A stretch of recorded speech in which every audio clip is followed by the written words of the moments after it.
Whenever I bring Clay into the house, I always have him sit at the front door. And if I have time, I will have him sit. I'll step in like this just to accentuate the fact that I own this boundary and he needs to walk through only with me. I'll step back next to him. Okay. I'll walk really slowly through here because he had a tendency to want to rush through this front door and your front door as well, of course. And then I do a little left turn here because I'm usually here by myself, and of course you will be at your house. I got the mat set up here in the living room. Do a little left turn, have him sit in front of it. See, it's all about those left turns, and there's no leash tension or anything if you use your body to kind of show him where to go like you just saw me doing. It just works so well in so many different ways because if you're doing that, he's going to think that you're the boss. It's just one of those things that makes him think like you've taken charge. You don't have leash tension, so you don't have that stress of doing that, pulling him around. And it's just an easy way to handle him. And he's used to that move, so if you keep practicing it like I have, then you're going to get the same results you see here on the video. So you have him sit in front of the mat always. So he sits, he's going to be on your left with your right hand. You're going to pat his chest and say no. If he tries to jump the gun, which is very common, you don't let him be anticipatory like that. If you let him jump the gun right before you release him, you're not going to have much effect of this exercise. So to get the right effect, you want to have him definitely wait, be focused in the moment here with you, and wait till you actually do pat his chest and say, go. And then walk over with him and say down. And then you can start your exercise. First you want to just no. Make sure, see how he kind of came a little bit far off the mat, his feet are hanging off. You can just step right into him like this and kind of touch the tops of his feet, and he'll back onto the mat.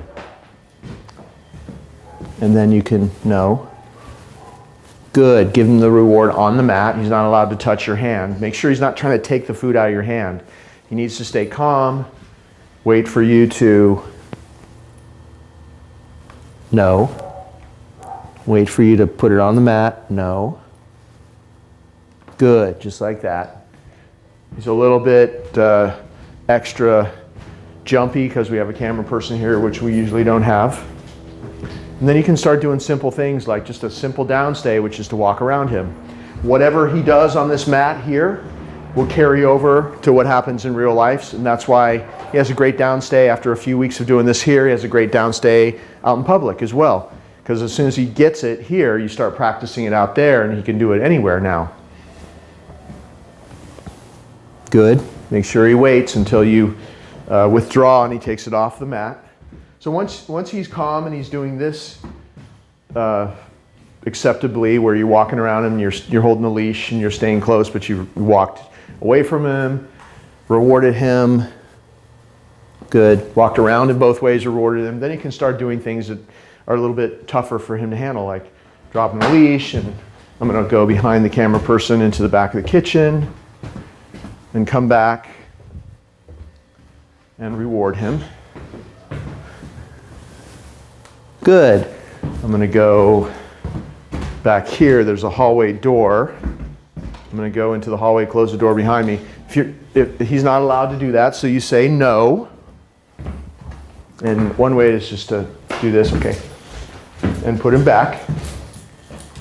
And then if you're going to do something that's obviously difficult for him to handle, before you do it or before you go to that place, it's okay to remind him what you want him to keep doing. So I'm going to say down, and I'm going to go into the hallway behind him, which is really hard for him to do.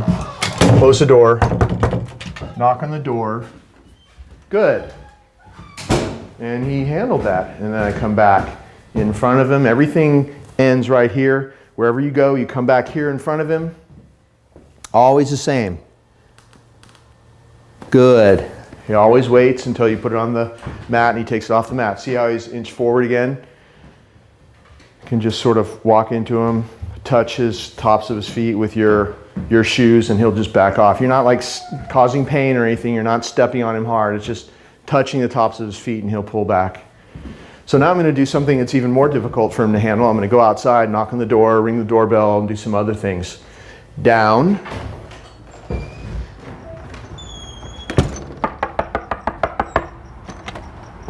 Good. So knocking on the door is a big one for a lot of dogs. They bark and get excited. Good. So obviously you can handle that now. Now I'm going to do a couple of extra things. Down. Going to bang on the windows here. You open the mail slot, ring the doorbell. Good. And that was really good. I'm going to give him an extra good big pile of reward there because that was very difficult. Whenever he does something that's exceptional and he handles different loud noises or whatever you're doing, and he stays there, then you want to give him a bigger reward because he'll know the difference in the portion that you give him. If he does something exceptional, something special, or something that he made a mistake on before, he kept popping up, but finally he stayed there, you want to give him a big reward so he never forgets what he did to get that extra big reward. So that was basically what you can do in your house. You can also sit down on furniture. This could be really hard for him, so I'm going to say down. Because a lot of dogs, when you sit down on the furniture, they think it's an invite to come over. And that is hard for him. But he stayed there, so I'm going to reward him. But in this case, I'm going to lure him back to be straight. You see what I did? He got a little bit crooked because that was hard for him. And I just kind of took the food and went like that, and I lured his body back to being straight on the mat. Good. And he got that little treat for that. I'm going to do this again. Down. Nope. So I wanted to keep doing something so you could see him make a mistake. If he pops up, you say no. Do your little do-over circle like that. Turn him away from his mistake. Put him back. No reward, and try it again. So now he's got it. He gets a reward, and we can move on. That's what you do in any case where he makes a mistake. Good. You put him back, no reward, you do it again. When he does it successfully, then you go back, give him a reward. So now I'm going to take him off the mat, and then the next clip we're going to show you how to do the crate routine. Okay.